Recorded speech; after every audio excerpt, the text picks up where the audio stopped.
જસદણથી 16 kilometre દૂર ઘેલા નદીના કાંઠે આવેલા ઘેલા સોમનાથ દાદાનું પૌરાણિક અને ઐતિહાસિક મંદિર આવેલું છે।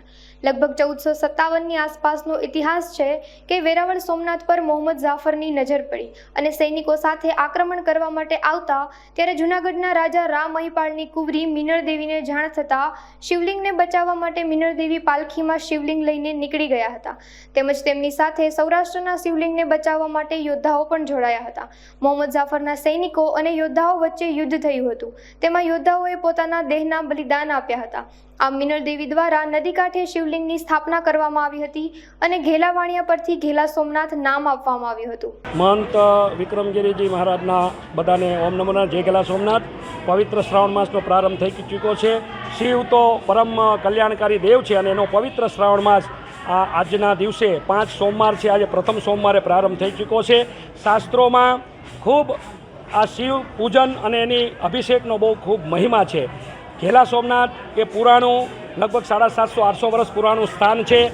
જંગલની અંદર આવેલું છે અને ખૂબ સારી રીતે અહીં વિકાસ થયો છે અને હજારો લોકો ઘેલા સોમનાથ મંદિરે દાદાના દર્શને આવે છે। અહીં કોઈ પણ યાત્રિક આવે એને રહેવાની જમવાની બધી વ્યવસ્થા છે। સાથે સાથે આ મંદિર છે એ હમીરજી ગોહિલ જે લાઠીના મહારાજા હતા અને જે તે સમયે જ્યારે આક્રમણ થયું સોમનાથ ઉપર મોહમ્મદ ગજનીએ ત્યારે ત્યાં બધા ક્ષત્રિયો બ્રાહ્મણો સાધુ સંતો બધા ભેગા થયા, નક્કી કર્યું। પણ એ સમયે એ વખતના મહંત હીરાગીરજી મહારાજને સ્વપ્ન આવ્યું કે આગળ પોઠિયો ચાલે અને ભગવાન કે હું કમળાકાર થઈ જઈશ, મિનળદેવી માના ખોળામાં બેસાડી અને ગિરિપુરીને ભારતી સોમપુરાને સાથ ઘેલો પાલખીએ ચડ્યો લઈને ભોળોનાથ એ ઘેલો અને મિનળદેવી બધા પાલખીમાં લઈને ભગવાનને લઈ ગયા। ત્યાંથી આવતા આવતા આ જે ઘેલા સોમનાથનું સ્થળ છે ત્યાં ભગવાન બિરાજિત થયા, પોઠિયો બેસી ગયો। અહીંયા પાછળ સૈન્ય આવ્યું, ભયંકર યુદ્ધ થયું, પણ મા સતી મિનળદેવી માએ પ્રાર્થના કરી ભગવાનનું તમારા સન્મુખ ધરતીમાં સમાઈ જાઓ। મા સમાઈ ગયા। આજે પણ ત્યાં દેરી મોજૂદ છે અને આ ઘેલો છે એ 7 દિવસ સુધી અહીંયા લડ્યો અને અમર થયો। એટલે ઘેલા નામના ભક્તને અમર કરવા માટે આ ઘેલા સોમનાથ નામ રાખવામાં આવ્યું। મૂળ સોમનાથનું અસલ જ્યોતિર્લિંગ છે એટલે આ અને સોમનાથ સ્થળ છે, લિંગ અહીંયા છે।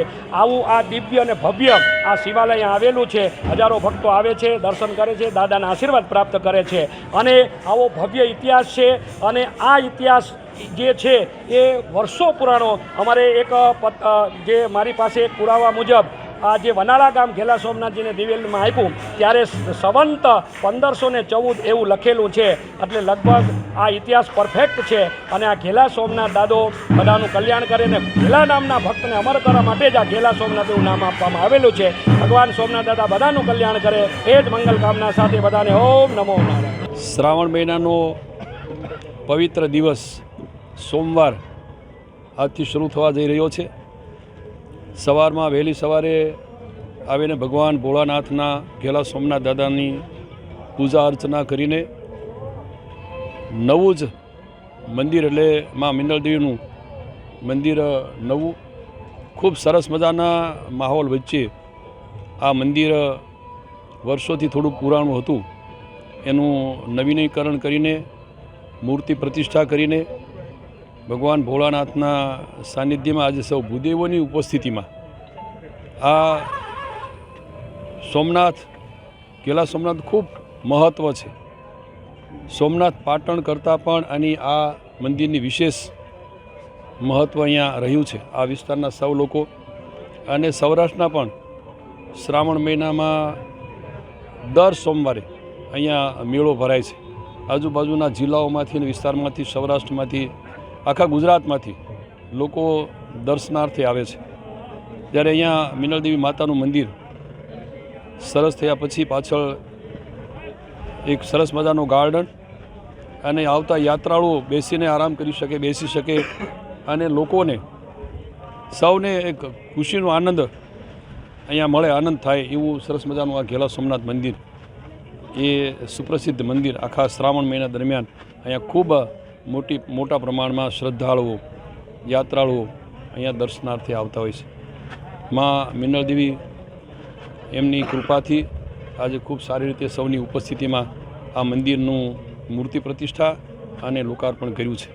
આ પ્રસંગે લગભગ આ વિસ્તારના બધા આગેવાનો તો ખરા પણ સામાન્ય રીતે દર વર્ષે આખા શ્રાવણ મહિના દરમિયાન અહીંયા મેળાનું એક માહોલ જેવી પરિસ્થિતિનું નિર્માણ રહે છે.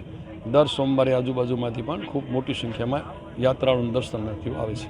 જે અંદાજિત 2 કરોડ રૂપિયાના ખર્ચે ઘેલા સોમનાથ મંદિરની સામે આવેલા માતા મિનલ દેવીના ટેકરી ઉપર જે મંદિર હતું એનો જીર્ણોદ્ધાર કરવામાં આવ્યું છે. ત્યાં સુધી સરસ મજાના પગથિયા ઉપર ગઝીબો ગાર્ડનની સુવિધાઓ વિકસાવવામાં આવી છે અને ભવિષ્યમાં પણ આ એરિયાનો વિકાસ થતું રહે એના માટે પાછળ મિનલ વન તરીકે 7,000થી વધુ વૃક્ષો વાવવામાં આવ્યા છે.